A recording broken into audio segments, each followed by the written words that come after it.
सुप्रभातम आजिर पंचांग ओ अमृत वचन। शुभ सकाळ। आज दिनर पंचांग। आज श्री श्वेतवराह कल्पर वैवस्वत मन्वंतर द्वितीयपरार्ध उत्तरायण ग्रीष्म ऋतु ज्येष्ठ मास कृष्ण पक्ष द्वादशी तिथि सोमवार चुकाप्त 5126 विक्रम संबत 2081 जून मासर 3 तारिख।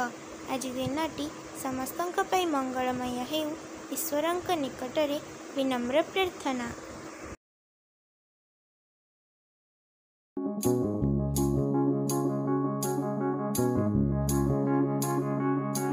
ब्रह्म और शक्ति अभेद। ब्रह्म निष्क्रिय अवस्था थिला बेले तांको शुद्ध ब्रह्म कहा जाए। आउ जेतेबेले सृष्टि स्थिति प्रलय इत्यादि करती सेतेबेले ताहाकु तांकर शक्तिर कार्य बोली कहा जाए। ठाकुर श्री रामकृष्ण परमहंस